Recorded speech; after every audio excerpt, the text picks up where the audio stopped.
and when they turned us over. And I think that pretty much sums up the tale. Do you feel like, compared to the rugby you guys played when you beat these guys in Brisbane, in South Africa last year, in Argentina, do you feel like you guys have regressed since then? In the rugby we played? No, I don't think so. I think we've still got the same rugby we're playing. I think we did lots of things right tonight. In the game and in all the other sectors except for the turnover.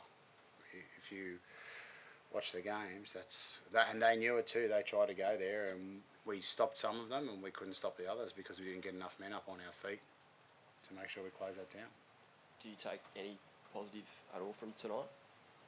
Well, it depends what you mean from positive. In terms of, did you see, I suppose from last week to this week, did you see any improvement? But I think, in the set pieces, definitely. And I think a very similar tale. If you look at the more the defensive side of the game from set pieces and the attacking side of the game, all that stuff, the kicking game, it was all pretty much the same as last week, relatively even. And it's when we got on the turnover that we got carved up, and that's an area we need to improve. So if the same issues are happening, what needs to change? We need to get more people up on their feet when their turnover's on and get it done. Close down the threat. It must be very frustrating that you speak to them about the same issues time and again. Well, it's only been the 2 games, you know what I mean? It's not like I've been talking about it for a year or anything like that. We know even against New Zealand, it's always a big threat when you play against them, their ability to play off the turnover. So, there's 2 parts to that equation, trying not to turn it over as much, and also then when it does happen, because it will happen, you need to defend well.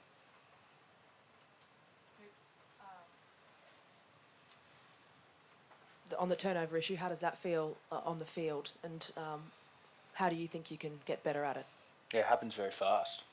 On the field, our ability to get on the same page there is the issue.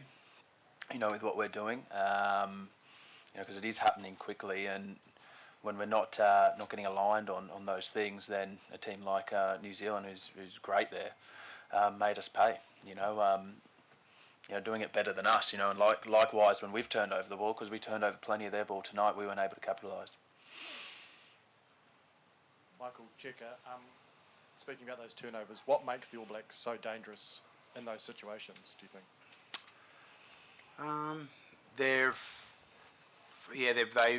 have back their defensive system so that they're, when they do get, a lot of those come off a breach as well, so we've breached them and then we turn the ball over, so you're in behind them, but they trust each other, they keep their width in their defence, and then they've got that width to attack with. So we have to work doubly hard then, especially once you breach, because plays are a bit all over the place. And it's certainly not impossible to do. We need to do it. We need to get that extra player up off the ground, extra 1 or 2 players back up off the ground or back up into the line to shut down the threat, because that's where it often is, back on the inside. Michael Hooper, the breakdown, both yourself and David Pocock, they came at you hard, didn't they? Was it difficult to get in there with the way that they really came at you and targeted to it? I'm sure it's nothing new for sevens on the ball or around the ball. Any team's going to come hard at you there. The Kiwis, did that, but I mean they didn't play a huge amount in and around the ruck. I think in the first half they took the wind and tried to plug us a lot and play line out. So getting on the ball was few and far between. But look, like the ruck's always a big part of Test rugby, and we got hit a couple of times. Dave got some pay there. Hoops, do you feel like in the counter-attacking defence, is it just a matter of the guys aren't trusting one another and jamming in when they shouldn't be, or like a sense of panic? Like, what do you feel when you guys turn the ball over? What's the sort of feeling? Yeah, we're not up to scratch there. We're not. No, you said it. We're not on the same page.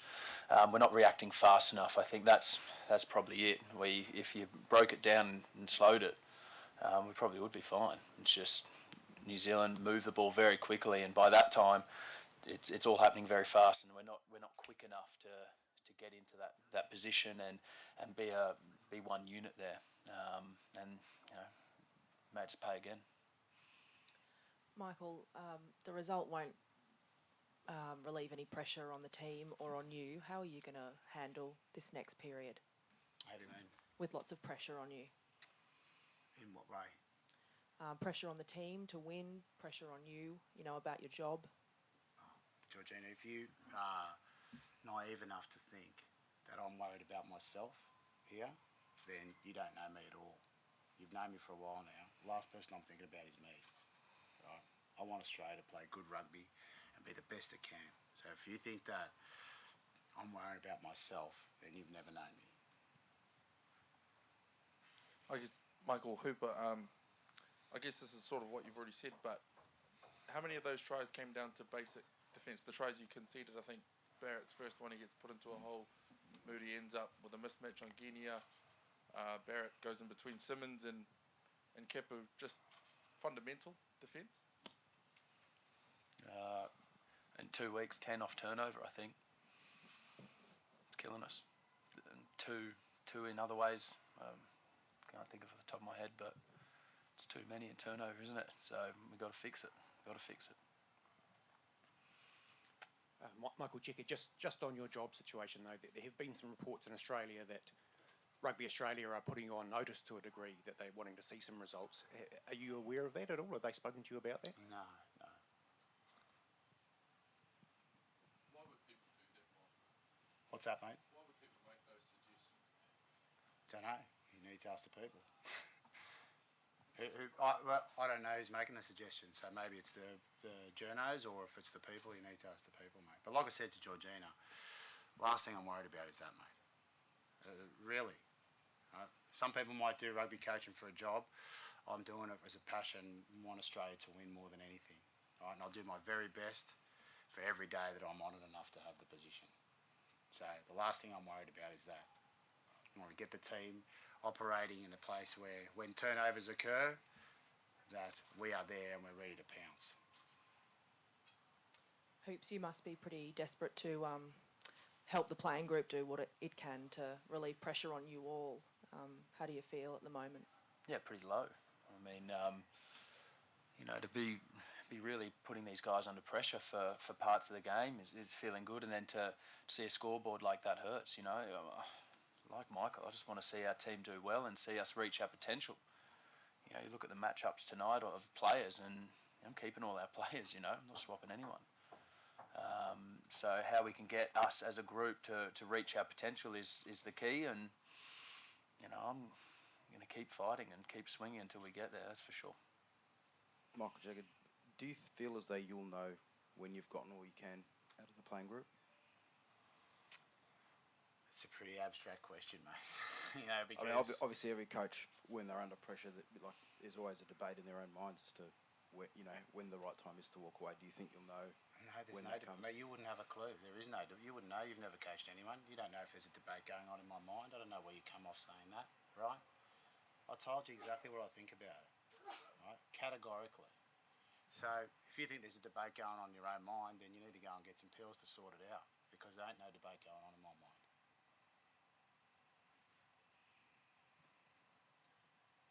Michael, how is it when the Wallabies, Michael Cheika, if I could, when the Wallabies made breaks, you weren't, and you were chopped down just short of the line in the first half, for example. There were players screaming for the ball on the right-hand side of the field, and yet all we did was just hit it up. Yeah, you're right. We should have gone out the back and gone to those guys. Yeah. And how do you get them to be aware of that? How do you get them We've thinking that? done that before, and we will do it again. It's the wrong decision at the wrong time. You know what I mean? You don't need to have. There's no deep and dark reason why those things happen. Just wrong decision at the key moment. You know what I mean? So yes, should have gone out the back with no doubt. You've been watching the game long enough. You can see it happening. We should have gone out the back there. We would have got a try. Yeah, it's about those decisions on our turnovers and breaks, and then on their turnovers as well, working hard to make the right decisions.